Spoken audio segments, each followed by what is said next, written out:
Quais que vocês consideram os 3 principais pontos de aprendizado desse processo aí? Se vocês pudessem elencar 3. Do processo de crescimento? É desse processo de franquia que vocês aprenderam, cometeram erros, entenderam que, tem que fazer diferente. Que o Elefante comentou que hoje a gente faria totalmente diferente. O principal aprendizado que eu vejo assim é entender que nem todos os empreendedores com quem a gente vai criar uma sociedade, porque a franquia ela não deixa de ser, eu tenho que fazer 50% depende do franqueador e 50% depende do empreendedor da ponta. Nem sempre ele vai ter o mesmo esforço e entendimento que você quando abrir o seu próprio negócio. Um dos exemplos que a gente aprendeu sobre isso, né? Nossa primeira loja ela custou 150 mil para ser implantado. Quando a gente colocou a primeira franquia, deu o dobro. Ei. Mas como assim? A gente começa a olhar a planilha dos custos dele, óbvio. Ele não tinha tempo de participar da obra. Os pintores da nossa loja foi eu e o Lucas. Sim. Quem colocou o azulejo foi eu e o Lucas. Quem carregou a mesa de sinuca foi eu e o Lucas. Quando o cara abre a loja dele, ele paga alguém para fazer isso.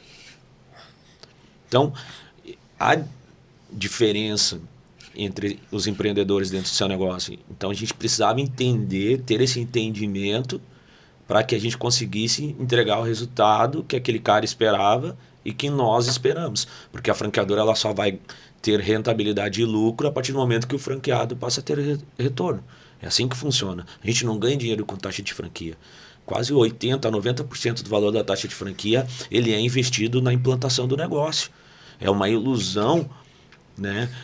Rede de franqueadoras que dizem ou que focam em captar seu capital e seu negócio e seu sustento através da taxa de franquia.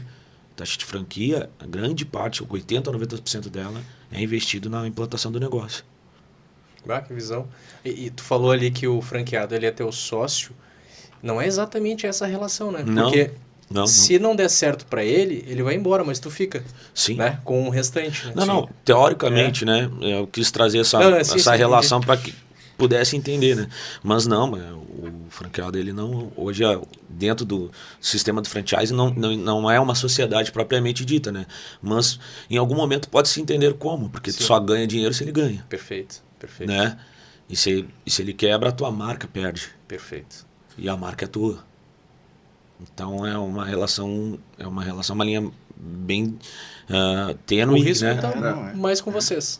Não, o risco também está com ele, mas é que diminui a partir do momento que ele começa a ter o aprendizado de não cometer os erros que aquilo que a gente cometeu. Perfeito. A gente também no meio do caminho foi identificando processo. Nós primeiro passamos pela primeira fase de venda, né? Então a gente precisa ter resultado. Precisa faturar.